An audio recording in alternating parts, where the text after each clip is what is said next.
ఆషాఢమాసం బోనాలకు 20 కోట్లు కేటాయించిన తెలంగాణ ప్రభుత్వం. దేవాలయాల కమిటీలకు చెక్కులు పంపిణీ చేసిన మంత్రి కొండా సురేఖ.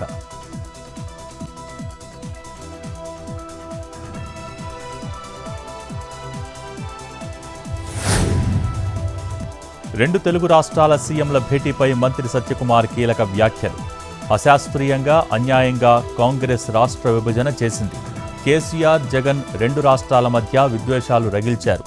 విభజన సమస్యల పరిష్కారానికి కృషి చేయలేదన్న మంత్రి.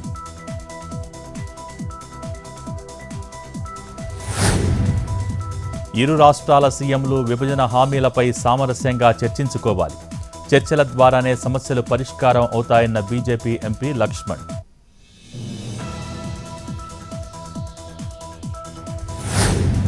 సూర్యాపేట జిల్లాలోని గురుకుల కళాశాల విద్యార్థినుల ఆందోళన. ప్రిన్సిపల్ శైలజను సస్పెండ్ చేయాలని డిమాండ్. హాస్టల్లో ప్రిన్సిపల్ అసాంఘిక కార్యకలాపాలకు పాల్పడుతున్నారని ఆరోపణ.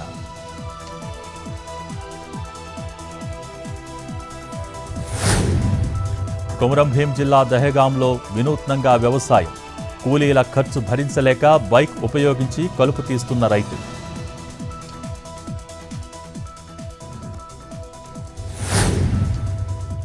ఉమ్మడి నిజామాబాద్ జిల్లాలో డెడ్ స్టోరేజ్కి నిజాం సాగర్ ప్రాజెక్ట్. నీటి మట్టం తగ్గుతూ ఉండడంతో ఆందోళనలో రైతులు.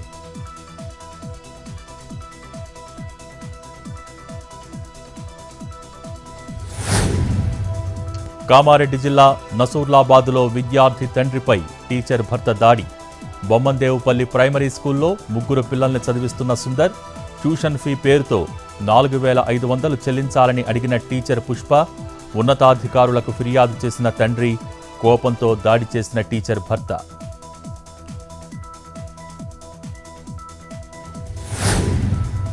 సంగారెడ్డి జిల్లా నారాయణ్ ఖేడ్లో గంజాయి మొక్కల్ని ధ్వంసం.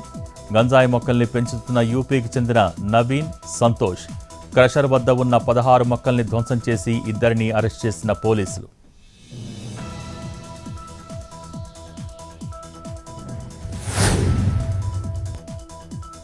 మెదక్ జిల్లా నాగపూర్లో చిరుత కలకలం. కారులో వెళ్తున్న ప్రయాణికులకు కనిపించిన చిరుత. భయాందోళనలో స్థానికులు.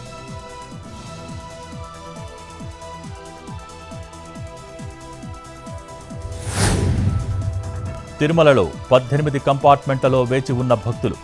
టోకెన్ లేని భక్తుల సర్వదర్శనానికి 10 గంటల సమయం. నిన్న శ్రీవారి హుండీ ఆదాయం 3,41,00,000.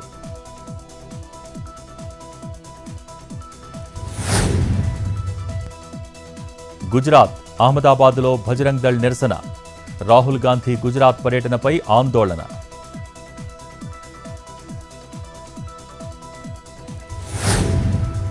అసోంను ముంచేస్తున్న వరదలు. జలదిగ్బంధంలో పలు కాలనీలు.